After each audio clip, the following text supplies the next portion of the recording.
అంత్య దినములో అందరిపై నేను నా ఆత్మను కుమ్మరిస్తాను.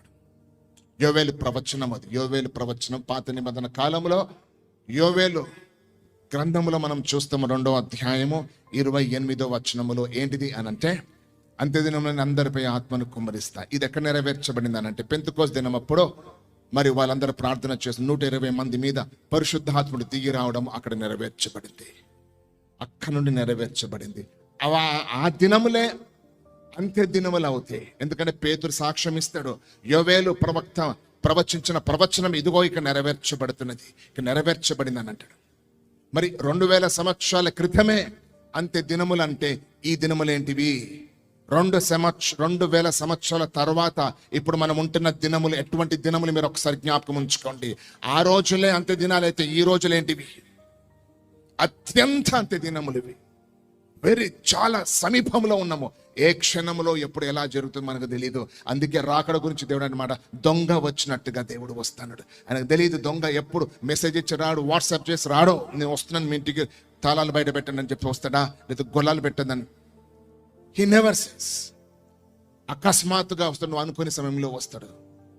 సేమ్ అదే ఇంకొకటి అంటే ప్రసవ వేదన, ఆ పెయిన్స్ వచ్చినప్పుడు, ప్రెగ్నెన్సీ పెయిన్స్ వచ్చినప్పుడు ఎప్పుడు వస్తాయో తెలియదు వారికి.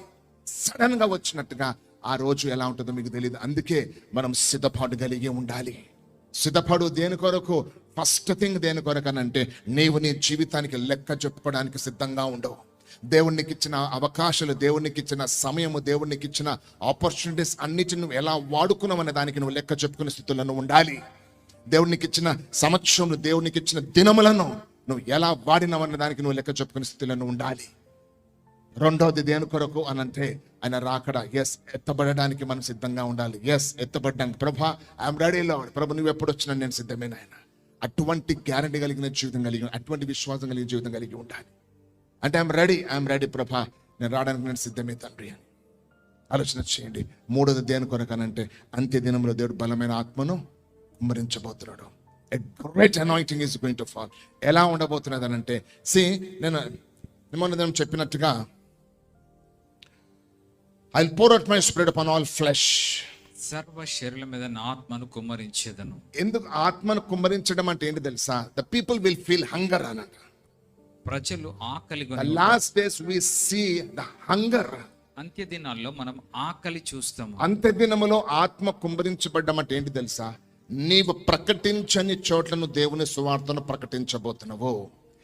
మూయబడిన స్థలాలలో దేవుడు తిరిగి అక్కడ సువార్తను ప్రకటింపజేయడానికి దేవుడు ద్వారాలు తెరుస్తున్నాడు. అది ఆత్మ కుమ్మరింపు రోజులు అనంటే.